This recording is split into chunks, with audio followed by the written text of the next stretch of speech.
Society President, Mr. Deepesh Man Shakya, to come and say a few words.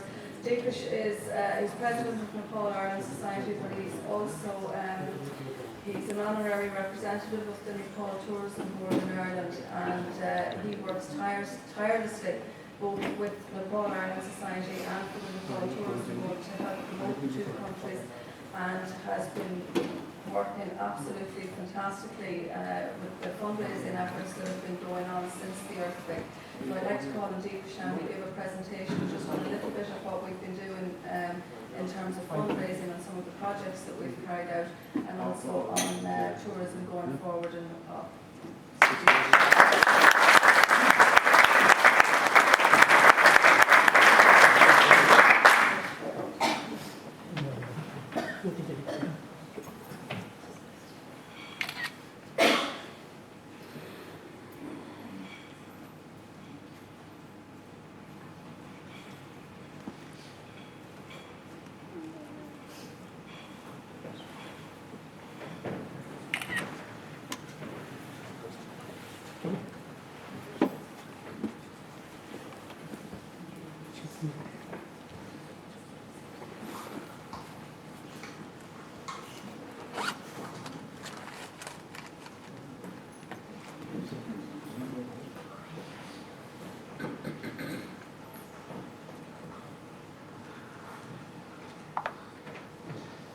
Thank you, Alisha. So respected Honourable Councillor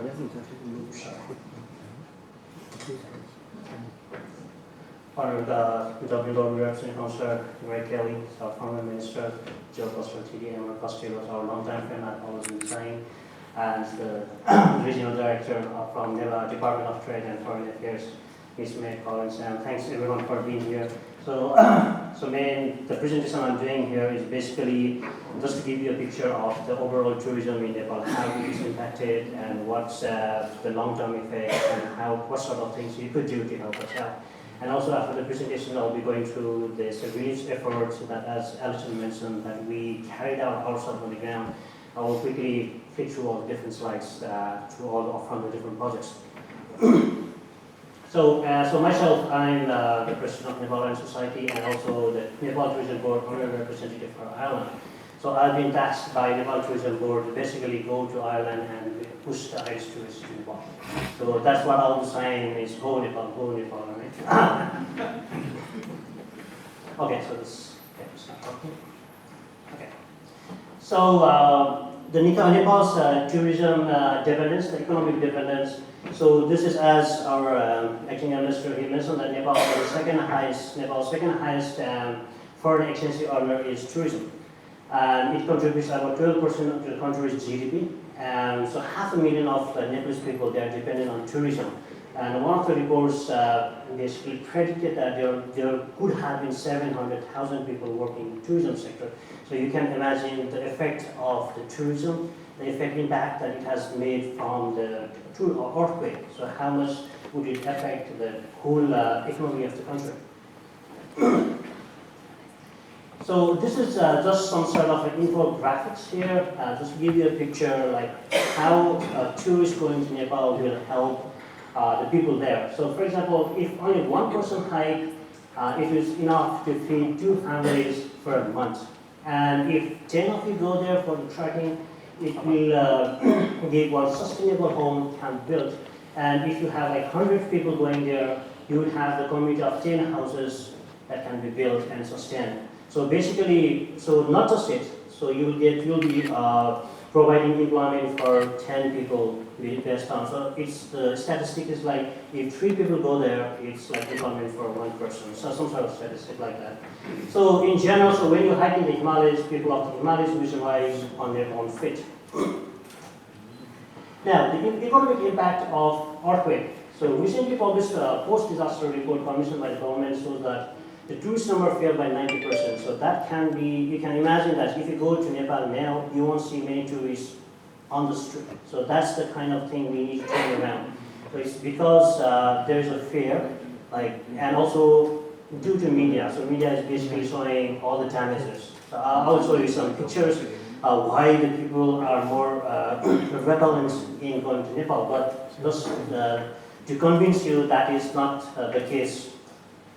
Okay, this is some quick data, so how it has affected the tourism sector in Nepal. So the hotels, the loss has been 16,294 million rupees, just divided by 100 to convert that into euro.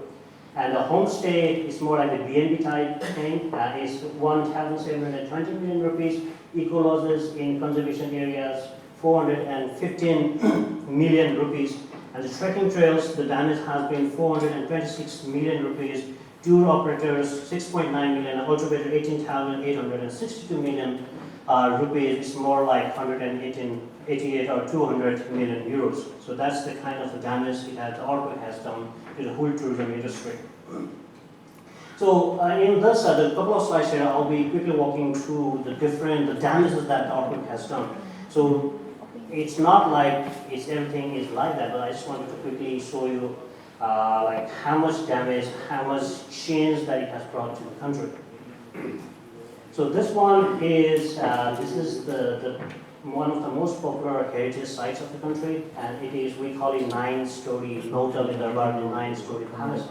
And in the before 200, 300 years ago, different dynasties and the royal family used to live in this place.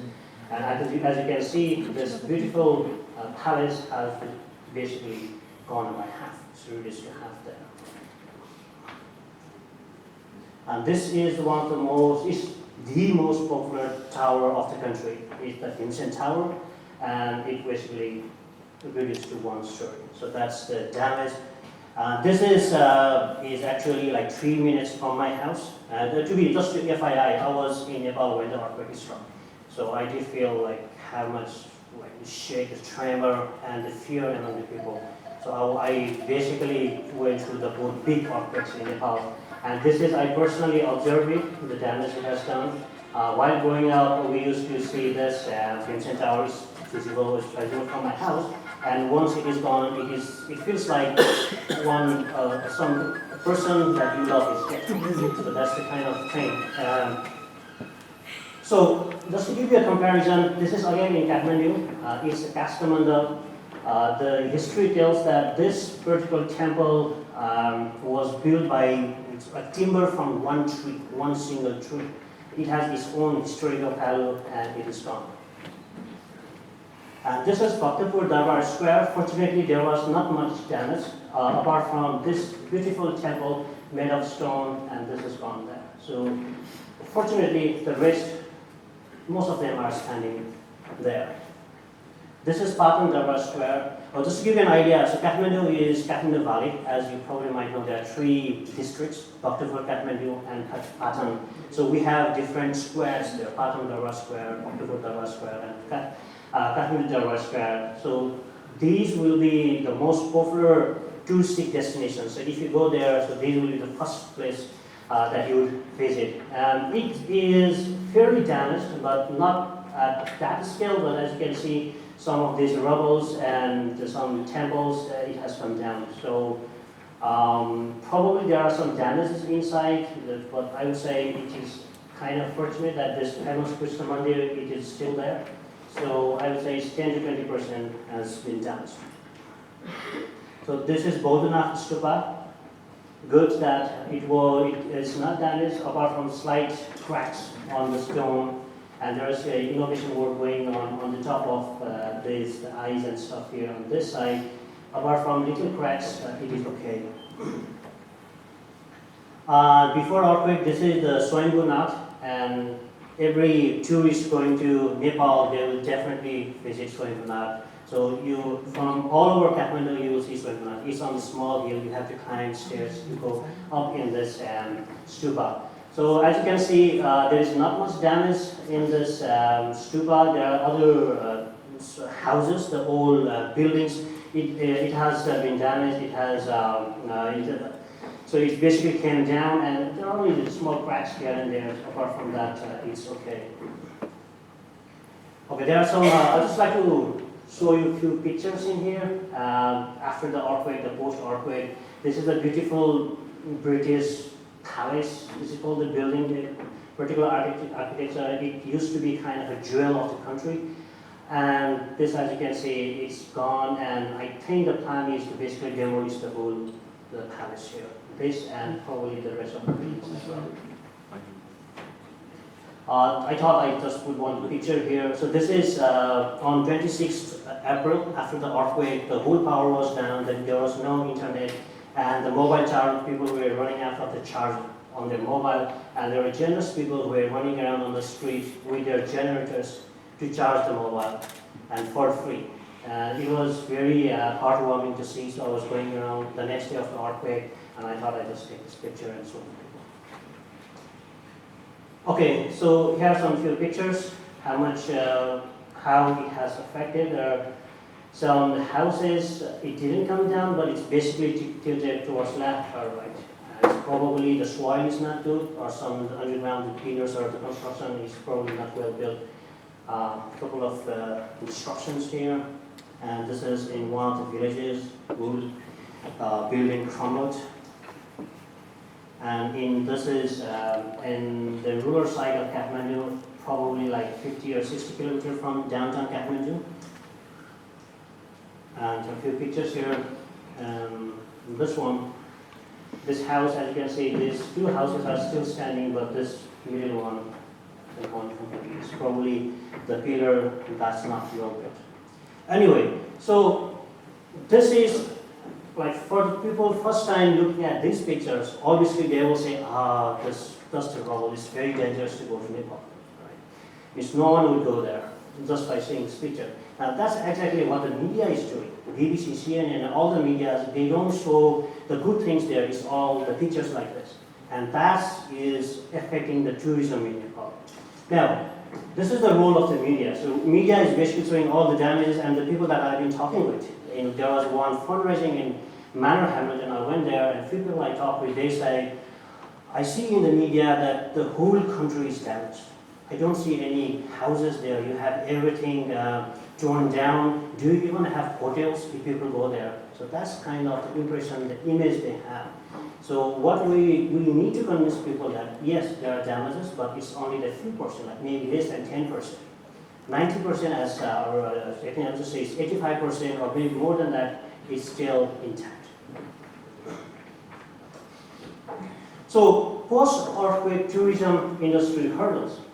Now, what are the different problems here? The problems is, again, the media. Media has to be more generous now, showing what is there, what is the life after earthquake. So it's normal, like you have the hotels there, you can go there. Obviously there are some damages, there are some, the buildings are there which is about to come down, but people wouldn't go near there anyways, it is corridor anyway. So the media and the government as a whole, the foreigners, the abroad, there is a kind of generalization is there. Generalization in the sense that this area is affected. Now, the travel advisories, everything that is issued is basically covering the whole Nepal. So that's the big problem.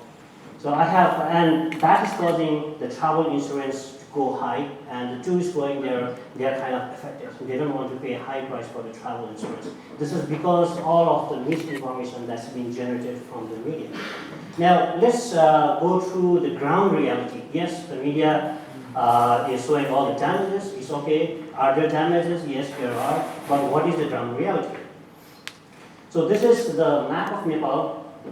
Out of 75 districts, only 10 districts were affected by the earthquake. Rest, all good, is same as back before the earthquake.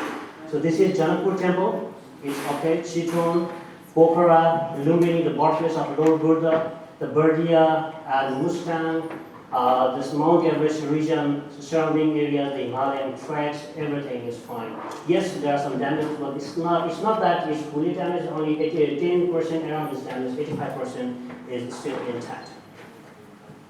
Okay, this some infographics again. 65 out of 75 districts are intact.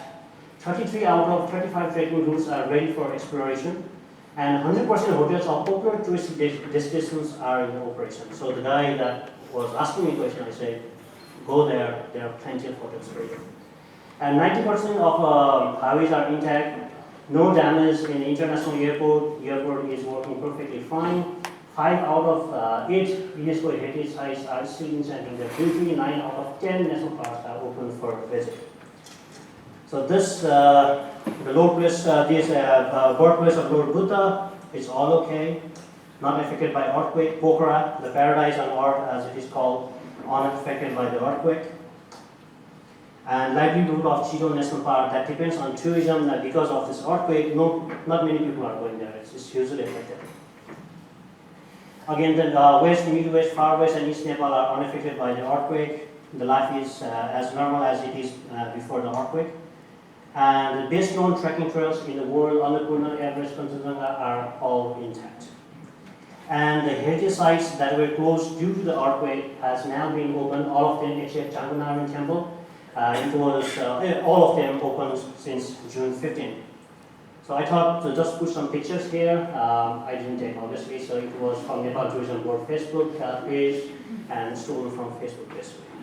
So this is from this Saramata region. As you can see, it's all amazing. So people wanted to go there, explore there, they can do that. Yes, so some pictures again. And this is Bhaktapur, still good. And this, unfortunately, this temple is severely, basically really struggled due to the earthquake. And this is Bhaktapur again, the temples, it's all good. And this is fine too. Bhaktapur again.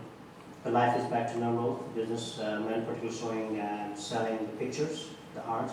And this is Kathmandu Darbar Square. Now the problem is these houses, like the buildings, palaces, they are more than 200 years, 300 years old.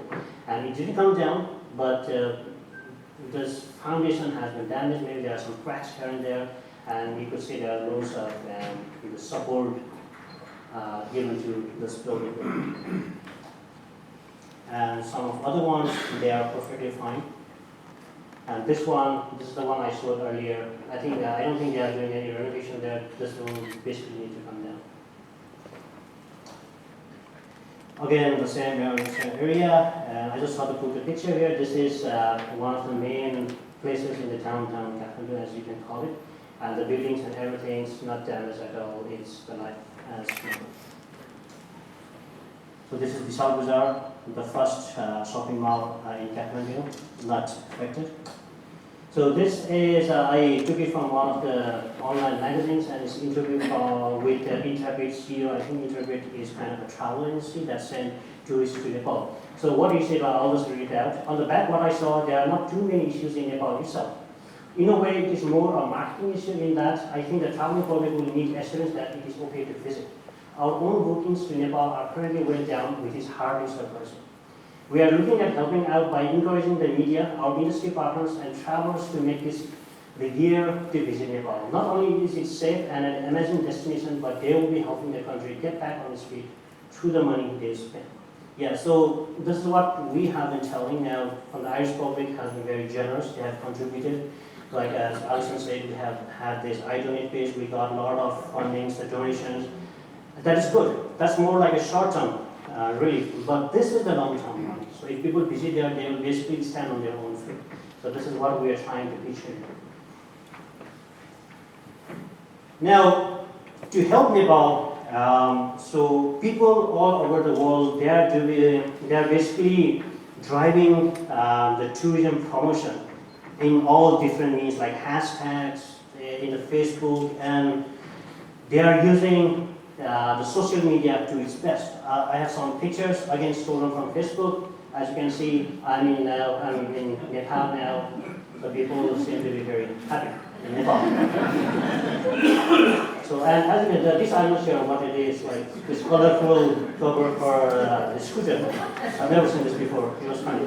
It looks good as well. And this lady, I'm going to Nepal. Two more ladies, I'm going to Nepal. And these are from Germany, I think, based on the flag. So they said I'm going to Nepal. I'm going to Nepal. Right, I'm going to Nepal. So this is the humble request here. So the request is for the government as well, for the Ireland government, as our Prime Minister said earlier. It is to relax the travel advisory. At the moment, it is do not travel unless it is necessary. Now, what the government has been telling is, okay, that's fine to have travel advisory, but let's do the analysis. Don't generalize it. Just say, okay, these are the affected areas. These places are okay to travel, but the rest are okay. It means some sort of a more analytical travel advisory rather than generalization. So that's our humble request it would be, and also the request for all of you. So what I would like to request is, when you go from here, I would like you all to be ambassador for Nepal Tourism. So you don't need to say Nepal is safe, go there, no earthquake, you go to the crack house, it will be fine, don't say that. It's not to, just based on the presentation here and things you might have heard, just say, look, it's not that everything is gone down, everything is rubble, it's there. If you want, the hotel is there, all the infrastructure is intact. Obviously, you need to exercise some caution. That is true now, that was true before the earthquake, so there's nothing new there. So that's the kind of information I would like you to request to pass on to your friends, colleagues who come to you and say, hey, is it okay to visit Nepal? Do not say, it's all earthquake, go somewhere else. Give them the real truth and they will decide what to do.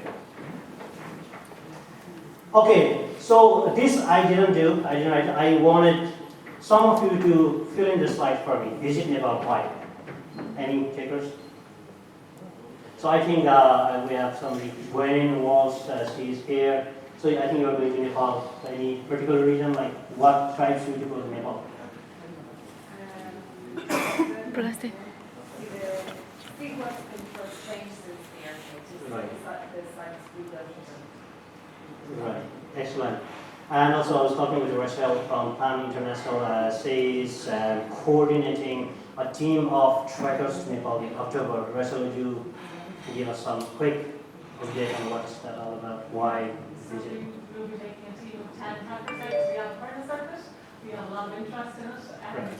Nepal is still a beautiful country. It's an area that PAM International has been working for many years, and we support its rise that emergency aid will only go so far. It's the investment in the tourist industry that we want to support going forward. Excellent, thank you very much.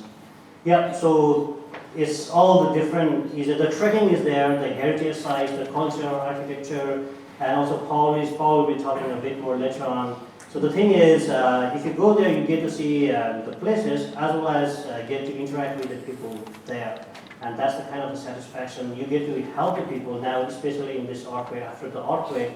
I guess as a tourist, you'll be getting, apart from the sightseeing, you'll be getting much more than that internal satisfaction. All right, so this is all the presentation on the tourism. See you in Nepal, but I have another presentation. So let me, before that, okay, let me turn stuff. So before that, let me just show you a quick clip I have.